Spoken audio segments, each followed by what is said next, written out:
ফারহান তাজ্জব বনে যায়। তার চলে যাওয়া নিয়ে হৃদিতার দিকে এতগুলো আঙুল উঠলে জানলে সে কখনোই রেগে গিয়ে বাড়ি ছাড়তো না, বরং পরিস্থিতির সামনে বিয়েতে না করত। কৃতজ্ঞতায় বুক ভারী হয়ে আসে তার। ফারহান এতক্ষণে বেশ বুঝতে পারছে হৃদিতা ভয় কিংবা সংকোচের কারণেই এতক্ষণ তার সামনে আসেনি। নিজে আড়ালে থেকেও খেয়াল রাখতে তার যথাযথ। আজ 3 দিন হয়ে গেছে ফারহানের বাড়ি ফেরার। এই 3 দিনে অনেক ডাকার পরও হৃদিতা তার সামনে আসেনি। সকালে নাস্তা শেষে টেবিলে রাখা ওষুধগুলো একে একে খেয়ে নিল সে। আচমকা দরজার কাছাকাছি কারোর পায়ের শব্দ শুনে চোখ তুলে তাকায় সে। মনে মনে আশা করে হৃদিতাকে, অথচ চোখ তুলে তাকাতেই দেখতে পায় কান্নারত মিথিকে। গাল বেয়ে জল গড়িয়ে পড়ছে তার। চোখাচোখি হতেই দৌড়ে রুমে ঢুকে ফারহানের বুকে আসছে পড়ে সে। কান্নার দমকে কেঁপে কেঁপে উঠছে যেন। ফারহানের রুম থেকে বিয়েরই কণ্ঠে কান্নার শব্দ শুনে রীতি তার দরজার আড়ালে গিয়ে দাঁড়ায়। অতঃপর যা দেখে বুকটা মোচড় দিয়ে ওঠে তার। ছোট ছোট করে জমানো সমস্ত আশা আকাঙ্ক্ষা তাদের ঘরের মতো ভেঙে পড়ে। মনে হয় বলি দিয়ে ঘর বাঁধার চেষ্টা করছিল সে, আর এক উন্মাতাল স্রোত এসে ভাসিয়ে নিয়ে চলে গেল তার বহু কষ্টে সাজানো ঘরটাকে। অতঃপর মনে মনে আওড়ায়, কষ্টগুলো চাপা দেওয়ার জন্য কম পড়েছে মাটি। আজকাল ব্যথাগুলোতে বালিশ চাপা দিলেও গুঞ্জে ওঠে আর্তনাদের সুরে। শোনো প্রিয়, অন্য নারীর সুবাস মেখে সুখ পুড়িয়েছ যত, কারো বুকে রক্তক্ষরণ হয় তার দ্বিগুণ মতো। কেন এসেছো? কিসের প্রয়োজনে? ফারহান ভাই, মিথির চাহনিতে অবিশ্বাসের ছাপ স্পষ্ট। এখনো নাক টানছে থেকে থেকে। ভুল তো কিছু বলিনি। যখন তোমাকে আমার সবচেয়ে বেশি প্রয়োজন ছিল, কোথায় ছিলে তুমি? কোথায় ছিলে যখন হৃদিতার সাথে আমার বিয়ে ঠিক করে ফেললো সবাই? কোথায় ছিলে যখন বাড়ি ছেড়ে, পরিবার ছেড়ে মাসের পর মাস জাহাজে পড়ে থাকতাম? একটাবার যোগাযোগ করারও তো প্রয়োজন মনে করনি। আমি বেঁচে আছি নাকি সেইটুকু জানারও তো প্রয়োজন বোধ করনি। তবে আজ কেন? আজ কিসের চাহিদা এসেছো? ফারহান ভাই, আপনার মাথা ঠিক নেই। অস্থির লাগছে আপনাকে। রাগের মাথায় ভুল বকছেন। প্লিজ, আমরা শান্তভাবে কথা বলতে পারি। কিসের পরে? আজই এক্ষুনি কথা হবে, সব কথা হবে, প্রয়োজনে শেষ কথা হবে। মৃদু ভীতু চোখে তাকায় হাট হয়ে ঘুরে থাকা দরজার দিকে, যেন হুট করে কেউ এসে এসব শুনে না ফেলে, নইলে ব্যাপারটা খুবই বিশ্রী আকার ধারণ করবে। ফারহানকে শান্ত করার বৃথা চেষ্টা করে ক্লান্ত মিথি তপ্ত শ্বাস ফেলে। বাধ্য হয়ে দরজা বন্ধ করে ভেতর থেকে লক করে দেয়। অতঃপর 2 হাত মাথায় চেপে বসে পড়ে বেডে। শান্ত পরিবেশ। শুধু শান্ত নয়, বরং ভয়ঙ্কর রকম শান্ত। এ যেন কোনো বিকট ঝড়ের প্রারম্ভিক ক্ষণিকের নীরব মুহূর্ত। ফাঁকা রুমে দুটো নিঃশ্বাস ব্যতীত কিছু শোনা যাচ্ছে না। আচমকা মিথি পাশ ঘেঁষে বসে ফারহানের ডান হাতের কোমল পৃষ্ঠ দিয়ে ছুঁয়ে দেয় ফারহানের খোঁচা খোঁচা দাড়িযুক্ত গাল। অতঃপর অত্যন্ত নমনীয় কণ্ঠে বলে ওঠে, কেমন আছেন ফারহান ভাই? এত অশান্ত কেন হচ্ছেন? আমার উপরে এত কিসের রাগ? সব শুনবো আমি, বলুন। মিথির কথা শুনে তাচ্ছিলের হাসি হাসি ফারহান। অতঃপর বাঁকা চোখে তাকিয়ে বলে ওঠে, শুনে কি করবে? সেই তো 2 দিন পর তোমার নিজের জীবনে ফিরে যাবে। তখন তো আমাদের মতো ছোটখাটো মানুষদের মনে করবার সময়ও মিলবে না। তার চেয়ে বরং এসেছো, কয়েকদিন থাকো, তারপর ফিরে যাও। এটাই বেস্ট। অযথা মিথ্যে সহানুভূতি ফারহানে লাগে না। নিজেকে সামলে নিতে জানে ফারহান। অহেতুক রাগ করছেন ফারহান ভাই। আমি এখনো আছি শুধুমাত্র আপনার জন্য, আপনাকে দেখতে। জানেন, আপনার অবস্থা শোনা মাত্রই ক্লাস বাদ দিয়ে ছুটে এসেছি। কালকে একটা ফ্যাশন শো এর ইভেন্ট আছে, সেটাতেও পার্টিসিপেট করতে পারবো না জানিয়ে এসেছি। কার জন্য করেছি এসবগুলো বলুন? আমার ভালোবাসা আপনার কাছে সহানুভূতি লাগে ফারহান ভাই? ভালোবাসা? মুখে যে ভালোবাসাটুকু দেখাও, তার 1%ও যদি মনে থাকতো, তবে আমার পরিবারের সবচেয়ে খারাপ সময় রীতিদার জায়গায় তোমাকে পেতাম। হুম, ফারহান ভাই, আপনি রেস্ট করুন। আমাকে এতদিন পর হঠাৎ দেখছেন তো, তাই বেশি উত্তেজিত হয়ে পড়েছেন। কয়েকদিন তো আছি, পরে আলোচনা হবে এসব নিয়ে। আমি বরং আন্টির সাথে দেখা করে আসি। কতটুকু শেষ করে মিথি দাঁড়ানো না এক মুহূর্ত। দরজা খুলে বেরিয়ে গেল ফারহানের রুম থেকে। ফারহান অবিশ্বাস্য চাহনিতে এক দৃষ্টিতে তাকিয়ে আছে মিথির যাওয়ার পানি। মিথিকে কেমন যেন বড় বড় লাগছে আজ তার। হোক সেটা শারীরিক বা মানসিক। সেই বাচ্চা স্বভাবের মেয়েটা আর নেই। মিথি কি তবে বড় হয়ে গেল? এই অল্প কয়েক মাসেই এতটা বড় হয়ে গেল? সে তো বাচ্চা সুলভ মিথিকে রেখে গিয়েছিল, কিন্তু এই মিথির মাঝে যে পরিপক্কতা বিরাজমান। শপিং মলের 4 তলায় একটা কফি শপে মুখোমুখি হয়ে বসে আছে ফারিহা আর মিথি। বাড়ি থেকে দূরে এমন জায়গায় ফারিহা নিজেই দেখা করতে বলেছে তাকে। বেশ কিছুক্ষণ নীরবতায় কেটে যাওয়া সময়ের সুতো ভেদ করে মিথি সরাসরি প্রশ্ন ছুড়ে দিল ফারিহাকে। আমাকে এত তড়িঘড়ি করে এখানে ডেকে পাঠালে কেন আন্টি? কিছু বলার হলে আমাকে বাড়িতেই ডেকে নিতে। তুমি আবার কষ্ট করে এত দূর আসতে গেলে? বাড়িতে বলার মতো কথা হলে সেখানেই বলতাম, কিন্তু বিষয়টা সিরিয়াস। আমি চাই না এ ব্যাপারে অন্য কেউ জানুক। মিথি এবার নড়ে চড়ে বসল খানিক। ফারিহার সঙ্গে তার সম্পর্কটা বেশ ভালোই, ভীষণ স্নেহ করেন তাকে। তবে আজকে তাকে একটু বেশি চিন্তিত লাগছে কোনো বিষয় নিয়ে। মিথির নিজেরও আগ্রহ হচ্ছে ফারিহা কি বলতে চান তা জানার। বেশ কিছু সময় থম মেরে বসে থাকার পর আচমকা মিথির চোখে চোখ রেখে ফারিহা প্রশ্ন করেন। ফারহানকে ভালোবাসো? মিথি হকচকায়। আচমকা ভেসে আসা কথার বাণী খেই হারিয়ে ফেলে ছোট মেয়েটা। খানিকটা নড়ে চড়ে হয়ে ভীত কণ্ঠে মিনমিনিয়ে বলে ওঠে।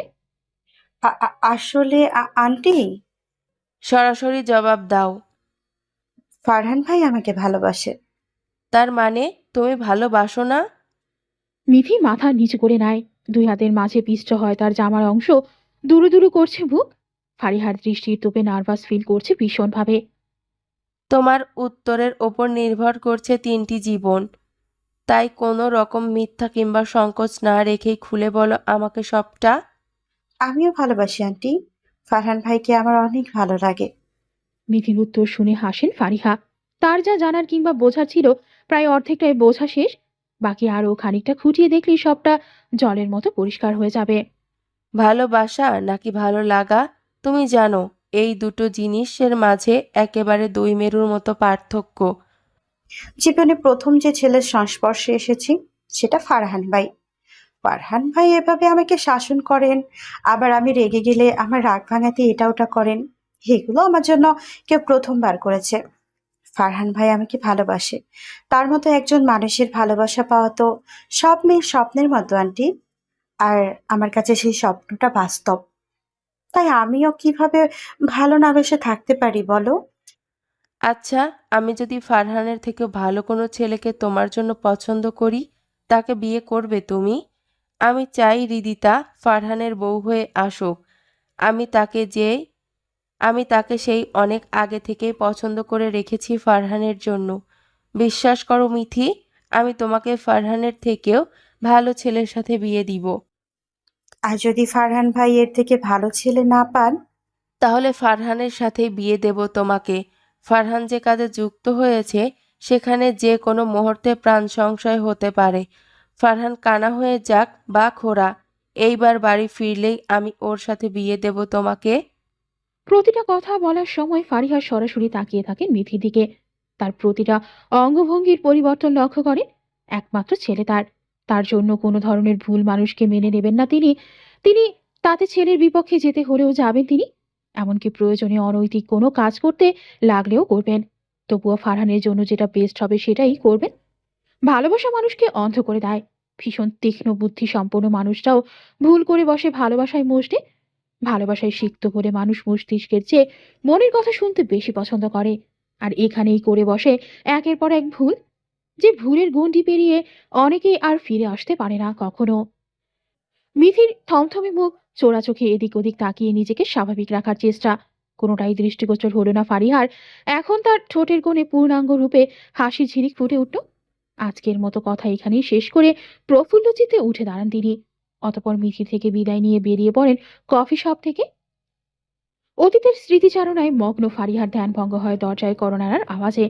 দরজার সামনে দাঁড়িয়ে আছে মিথি। তিনি তাকে ভেতরে আসার অনুমতি দিয়ে উঠে বসেন বেড়ে। মিথিও এসে বসে তার সামনে খানিকটা দূরত্ব রেখে। কেমন আছো মিথি? পড়াশোনা কেমন চলছে? এই তো ভালো। ফারহান ভাইয়ের সাথে দেখা করে এলাম। অনেকটা চোট পেয়েছেন তো?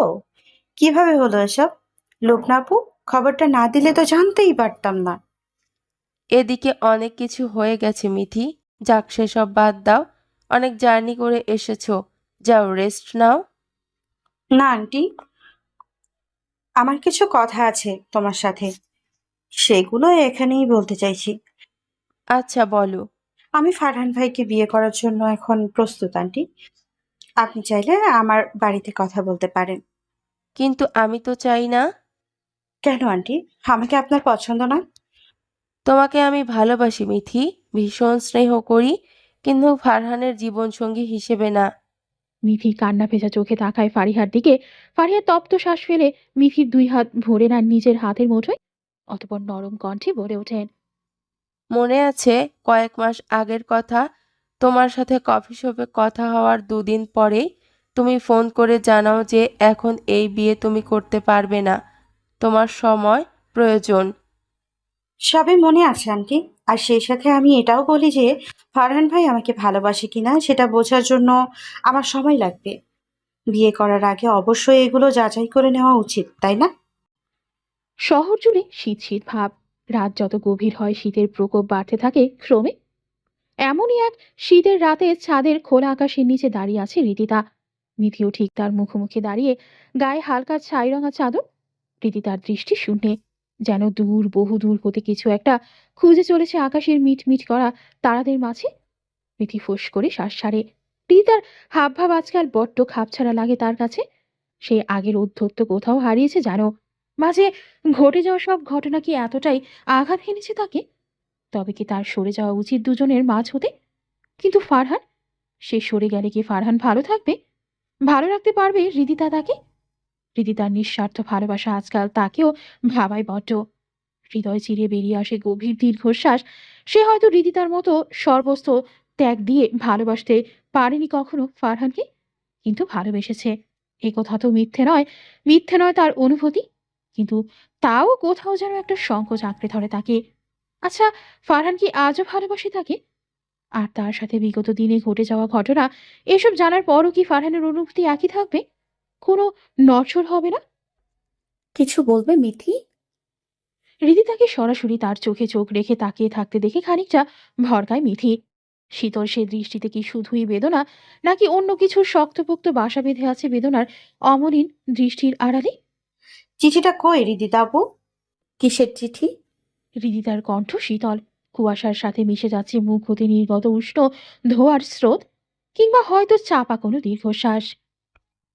কেন সরিয়েছিলে চিঠিটা? তুমি কিসের কথা বলছো বুঝতে পারছি না আমি। যাওয়ার আগে ফারহানের ব্যাগে কোনো চিঠি ছিল না। মিথি হাসি হৃদিতার কথায়। এতক্ষণে হৃদিতাও টের পেয়েছে মুখ ফসকে ভুল কিছু বলে ফেলার ঘটনা। এখনো লুকোচুরি করে কি লাভ আছে বলো? তার চেয়ে বরং আজ মুখোমুখি প্রকাশ হোক সব সত্যি। আর কিছু ঢাকার মতো আছেই বাকি। গুছিয়ে কথা বলা শিখে গেছো দেখছি। তা এসব উন্নতি কারোর দৌলতে নতুন? হৃদিতা, বারবারই ভুল বুঝে এসেছো তুমি আমাকে। আজও সেই একই কাজ করছো। আগে ছোট ছিলাম বলে মুখ বুজে সহ্য করতাম, কিন্তু আর নয়। কিছু মানুষকে মুখের ওপর সরাসরি জবাব না দিলে শিক্ষা হয় না। মিথির হিসিয়ে বলা কথা শুনে বেশ অনেকখানি অবাক হয় হৃদিতা। মিথিদিকে চিনতে যেন বড্ড কষ্ট হচ্ছে তার। নীরব চুপচাপ থাকা মেয়েটার এমন অভূতপূর্ব পরিবর্তন।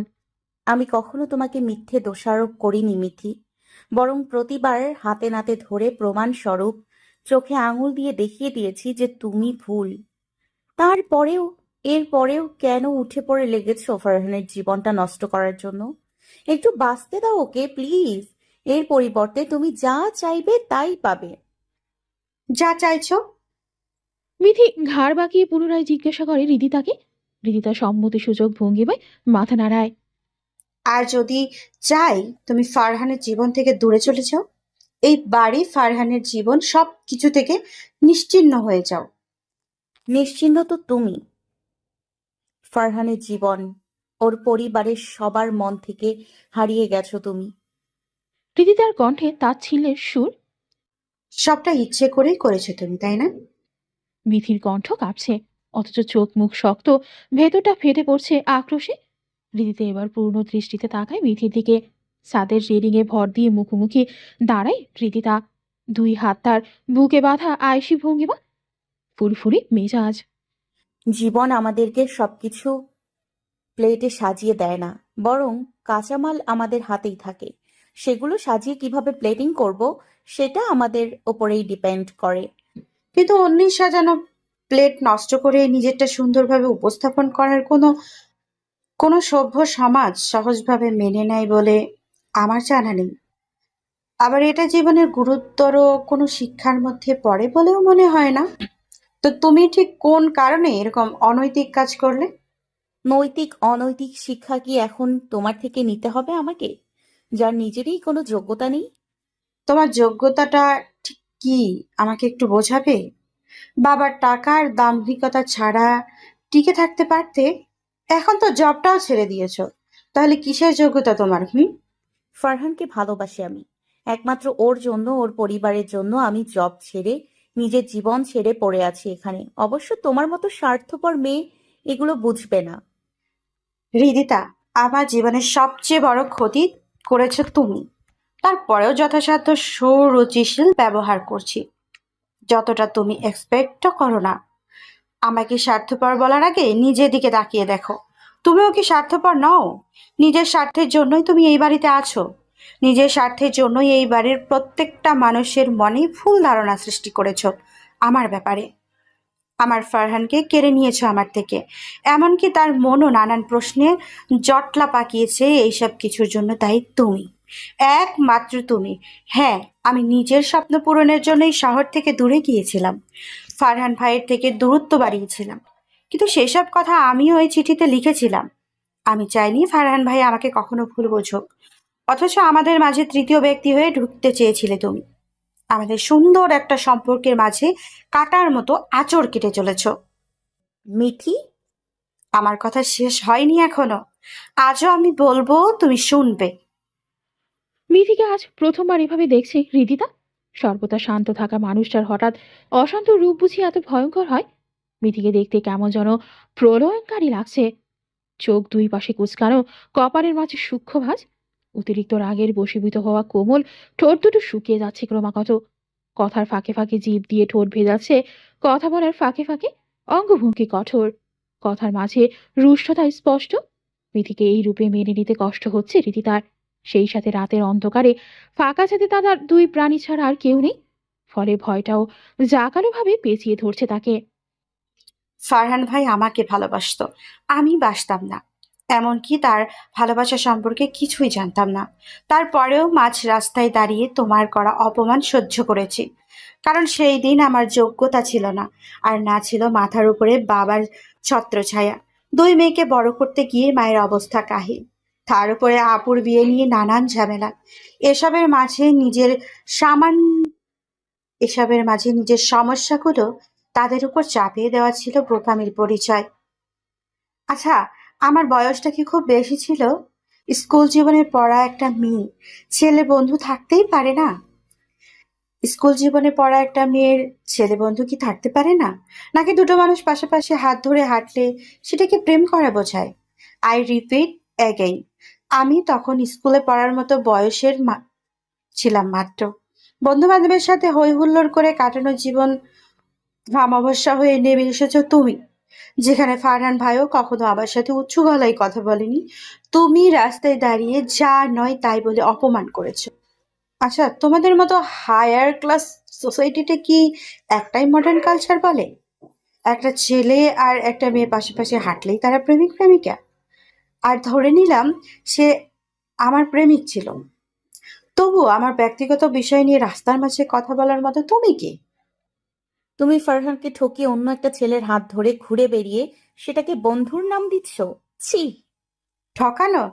আচ্ছা, মানলাম সে আমার প্রেমিক। কিন্তু ফারহান ভাইকে ঠকানোর মতো কোনো সম্পর্ক কি আদৌ ছিল? নাকি শুধুমাত্র প্রতিহিংসার জন্য তুমি আমার ব্যক্তিগত জীবন, আমাদের সম্পর্ক, একটা পরিবারকে ভুল বুঝিয়ে আমার থেকে দূরে ঠেলে দেওয়ার চেষ্টা করেছো প্রতিনিয়ত? শোনো হৃদিতা আপু, তোমার মা হয়তো ছিলেন না, তবে বাবার ছায়া বেড়ে উঠেছ। একবার জিজ্ঞাসা করে দেখো, বাবাহীনা মেয়েগুলো কতখানি অসহায়। তোমাদের মতো চাইলেই ভালো একটা জব ছাড়তে পারে না, কারণ তাদের মুখের দিকে চেয়ে থাকে গোটা একটা পরিবার। পরিবারের মুখের দিকে তাকিয়ে এমন অনেক ভালোবাসা বিসর্জন দেওয়া যায়। যখন চোখের সামনে দেখবে মোটা অঙ্কের টাকা দিতে না পারায় বোনের বিয়ে ভেঙে যায়, যখন মাঝরাতে শুনবে মায়ের ডুকরে ওঠা কান্নার শব্দ, তখন এমন অনেক অনেক ফারহানকে তাদের ভালোবাসাকে পেছনে ফেলে মা আর বোনের ভরসার কাঁধ হতে হয় একটা মেয়েকে। নইলে সন্তান হয়ে জন্ম নেওয়া যে বৃথা। মাঝে মাঝে ভালোবাসার সংজ্ঞা জানতে বড্ড ইচ্ছে করে।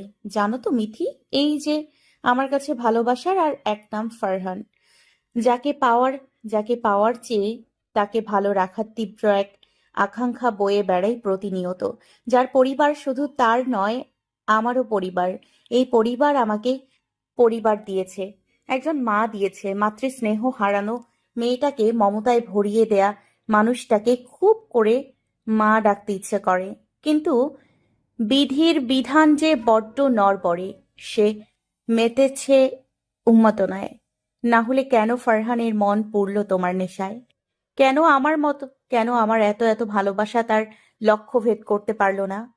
কেন তোমার কমফোর্টনেস সামান্য ভালোবাসা নামক খেলা ঘরে মায়ায় বেঁধে গেল সে? আচ্ছা মিঠি, কখনো কি তোমার মনে হয় না আমার ভালোবাসার কাছে তুমি তুচ্ছ? না, তোমাকে ছোট করে দেখছি না, বরং আমার ভালোবাসার গভীরতা, আবেগের প্রখরতা, তীব্র অসুখের রেশে নুয়ে হয়ে পড়া মানসিকতা বোঝাতে গিয়ে বোধহয় ছোট করে দেখাতে হলো তোমাকে। কিন্তু বিশ্বাস করো, এই মানুষটাকে ছাড়া আমি আর বাঁচতেই পারবো না। দুনিয়ার সাথে লড়াই করার শক্তি আমার আছে। পুরো দুনিয়ার বিপক্ষে গিয়ে আমি ভালোবাসতে পারবো ফারহানকে, আগলে রাখতে পারবো তাকে। কিন্তু যাকে ভালোবাসি তার ভালোবাসার সাথে লড়বো কিভাবে? আমি তো বুঝি ভালোবাসা কতখানি মরণ ব্যাধি। আমি তো বুঝি সেই দম বন্ধ হয়ে ওঠা রাতগুলো। আমি তো বুঝি প্রিয় মানুষের সামান্য অবহেলায় কাঁদতে কাঁদতে নিঃশ্বাস ফুলে ওঠার মতো বেদনা। আমি আর পারছি না মিথি, বিশ্বাস করো। আমার ফিরে যাওয়ার সমস্ত পথ বন্ধ।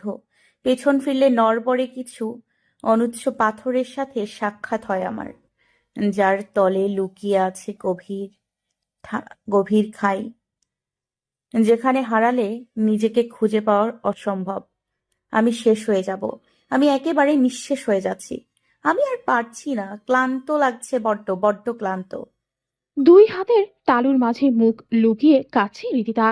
নিঃশব্দ শীতের রাতে সেই কান্নার শব্দ শুনে বুকে চিনচিন ব্যথা করছে মিথির। রিদিতা কাছে টুকরে কেঁদে উঠছে সে, মন প্রাণ উজাড় করে কাছে। যেন কত জনম ধরে ভেতরে চাপা রেখেছিল এগুলো, কতগুলো মাস, কতগুলো বছরের চাপা কষ্টগুলো ধীরে ধীরে উন্মুক্ত হচ্ছে আজ। শীতল বাতাসের শাঁসা শব্দ ছাড়িয়ে যাচ্ছে রিদিতার কান্নার শব্দে। কাঁদতে কাঁদতে একসময় ছাদের দেয়াল ঘেঁষে মেঝেতে বসে পড়ল সে। মিথি কাছে গিয়ে রিদিতার মাথা চেপে ধরল বুকে। একজোড়া ভরসার হাত মাথায় পেয়ে রিদিতার কান্নার বেগ কমার বদলে বেড়ে গেল কয়েক গুণ। দুই হাতে আঁকড়ে ধরল সে মিথির কোমর। কান্নার তালে তালে গুঙিয়ে ওঠে আরও কিছু বলে যাচ্ছে সে, যার কোনোটাই বোধগম্য হচ্ছে না মিথির। শুধু শোনা যাচ্ছে রিদিতার হেঁচকে ওঠার শব্দ। ভারী ভারী নিঃশ্বাস ফেলছে সে, মাঝে মাঝে নিঃশ্বাস আটকে আসছে গলার কাছে। মুখ উঁচু করে তখন শ্বাস টেনে নিচ্ছে সে ভেতরে। এরপর আবারও কান্না করতে করতে কিছু বলছে। রিদিতাকে আরো শক্ত করে বুকের মাঝে টেনে নিল মিথি। এরপর এক হাতে ধীরে ধীরে হাত বুলিয়ে দিতে শুরু করলো পিঠে, খানিকটা সান্ত্বনা দেওয়ার ভঙ্গিমায়। রিদিতাকে এভাবে দেখে অজান্তেই জল গড়িয়ে পড়লো মিথির চোখ থেকে। ভাবতে লাগলো ভবিতব্যের কথা। ফারহানের সাথে পরিচয় হওয়ার পরপরই রিদিতার সাথে তার পরিচয়। আর 5টা মেয়ের মতো ফারহানকে এক দেখায় ভালো লেগে যায় তারও। ঠিক যেমন কলেজের একমাত্র চার্মিং বয়ের দিকে তাকিয়ে থাকে হাজারো চোখ, তেমনই একটা চোখের ভাগিদার হিসেবে তাকিয়ে থাকতে ইচ্ছে করতো মিথির। ভুল করে ফারহান তার দিকে তাকালে লজ্জায় নুয়ে পড়ে মাথা তুলতে না পারা থেকে শুরু করে বাড়ি ফিরে একাকি শুয়ে শুয়ে তার ভাবনায় নিমগ্ন থাকা, এসবই কিশোরী মনে তোলা খেলে। তবে ফারহানকে ভালোবাসেনি সে। ওই যে ভালোবাসার মতো গভীর আবেগ তাকে আছড়ে কাঠোর আঁচড় কাটতে পারেনি তখনো। আচ্ছা, আজও কি তা আঁচড় কাটেছে তাকে? যদি তাই হতো তবে কেন রিদিতার মতো শূন্য হওয়ার ভয় তার মাঝে নেই? কেন ফারহানের থেকে দূরে কোথাও এমন কষ্ট সে পায়নি? কেন ফারহান ছাড়াও আরো অনেকের সাথে নানান আলাপে মেতে থাকতে তার খুব একটা মন্দ লাগতো না? হ্যাঁ, সে হয়তো প্রেম নামক অনুভূতির সাথে জড়ায়নি কারোর সাথে, কিংবা কোনো গভীর সম্পর্ক গড়ে ওঠেনি, কিন্তু রিদিতার মতো এতখানি ভালোবাসতে কি কখনো পেরেছে? যার স্পষ্ট জবাব তার নিজের কাছেই রয়েছে। না, তার ভালোবাসা এমন না। আচ্ছা, ভালোবাসার নিয়ম কি? এর সংজ্ঞা কি? এর জন্য কি নির্দিষ্ট কোনো রীতিনীতি রয়েছে যার উল্লঙ্ঘন ঘটলেই সেটা ভালোবাসা বলে গণ্য করা যায় না? কিংবা কোনো নির্দিষ্ট পরিমাপ যার আয়তাভুক্ত হলে আলাদা করা যায় ভালোবাসাকে? চেনা যায় আবেগ, মোহ, ভালো লাগা আর ভালোবাসার মাঝের বিস্তর ফারাকটুকু? যদি থাকে তবে সেটা কি? আর যদি না থাকে তবে কেন নেই? এটা কি প্রয়োজনীয় নয়? ভাবনার মাঝেই মিথির মনে হলো না, আসলে এর প্রয়োজনীয়তা আছে। এমন কিছু মানদণ্ড থাকলে ভালো লাগা, আবেগ কিংবা মোহকে ভালোবাসার ভেবে বসার ভুলে তার মাসুল গুনতে হতো না শত শত যুবক যুবতীকে। রীতি তার কান্নার শব্দ ছাপিয়ে গেল মিথির ফাঁপা দীর্ঘশ্বাসের শব্দকে। রীতি তার নিস্তেজ শরীরটা মিথির গায়ে ঝরে পড়তেই হুঁশ ফিরল তার। রীতি তার শরীরের উত্তাপে এই শীতের মাঝেও ঘামে ভিজে গেছে মিথির জামা। গায়ে হাত দেওয়া যাচ্ছে না, গরম লোহার উপর হাত দেওয়ার ন্যায় ছ্যাদ করে উঠছে। মিথি অসহায় চোখে একবার রীতিতার দিকে তো একবার সিঁড়ির দরজার দিকে তাকাচ্ছে। মনে প্রাণে চাইছে এই মুহূর্তে কেউ আসুক এখানে। সেন্সলেস রীতিতাকে নিয়ে এতটা পথ নামা তার পক্ষে কষ্টসাধ্য।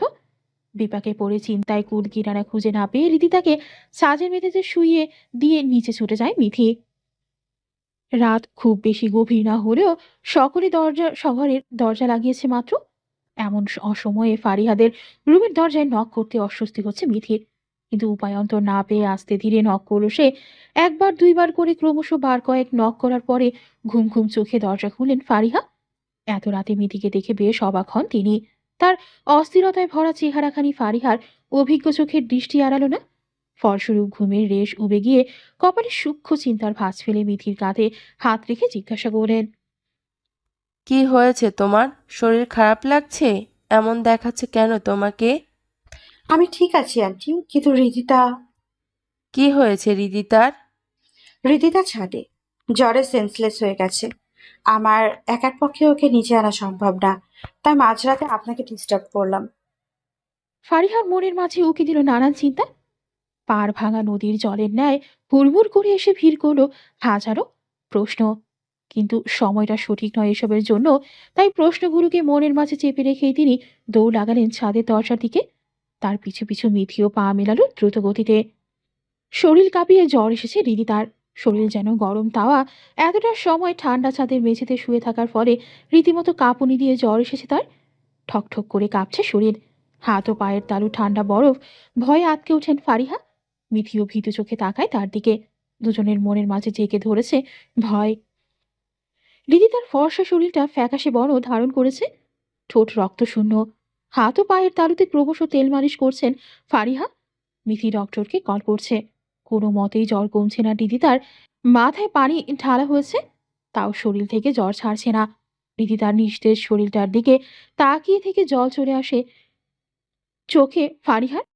আদুরে হাতে জলপট্টি দেওয়ার ফাঁকে ফাঁকে ছোট ছোঁয়ান হৃদিতার উষ্ণ ললাটে। সকালের নিস্তেজ রোদটা আজ একটু বেলা করে উঠেছে তরণীতে। হৃদিতার দহনের জ্বালা তবে কি তার বুকেও লেগেছে?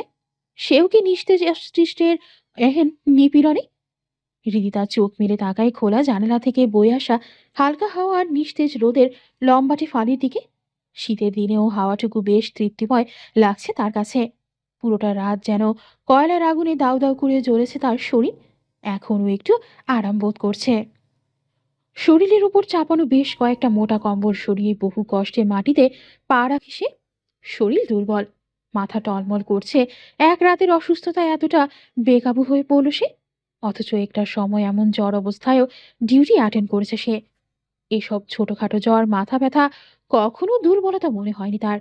কিন্তু আজ সামান্য একটা রাতের জ্বর কাবু করে ফেলেছে তাকে। শরীরের মনের কি এক অধপতন তার। শরীরের আর কি বা দোষ? সব তো মনেরই দোষ। মন যেখানে যন্ত্রণায় নিপীড়িত, শরীর তো তার দাসত্বের শিকার। ওয়াশরুম থেকে ফ্রেশ হয়ে রুমে আসতেই বিছানার মাঝামাঝি অবস্থায় বসা মিথিকে দেখে বেশ অবাক হয় ফারহান। এই কয়েকদিনে কিছুটা সুস্থ সে, মোটামুটি চলাফেরা করতে পারে নিজেই। সিঁড়ি দিয়ে ওঠানামা করতে সমস্যা হলেও সমান জমিনের উপর হাঁটাচলা করতে তেমন সমস্যা হয় না। ফারহানের দিকে নজর পড়তেই নড়ে চড়ে ওঠে মিথি। কাল রাত থেকে অনেকগুলো ভাবনা তাড়া করে বেড়াচ্ছে তাকে। কোনো রকম আউটহীন সিদ্ধান্তে উপনীত হতে পারছে না কিছুতেই। পুরোটা রাত নির্ঘুম কেটেছে তার। তবে ফারহানকে দেখে বোঝা যাচ্ছে কাল রাতের কোনো ঘটনাই তার জানা হয়নি। হয়তো ঘুমের ঔষধের রেশ ছিল বলেই বাড়িতে ঘটে যাওয়া এত হুল্লোড় তার কানে পৌঁছায়নি। মাঝরাতে রায়হান সাহেব তার পরিচিত এক ডাক্তারকে অনুরোধ করেন বাড়িতে আসার জন্য। দিদি তার অবস্থা সম্পর্কে জেনে তিনিও যত দ্রুত সম্ভব চলে আসার আশ্বাস দেন। ফারিহা ক্রমাগত কখনো জলপট্টি তো কখনো মাথায় পানি ঢেলে তার যাচ্ছিলেন হৃদিতার।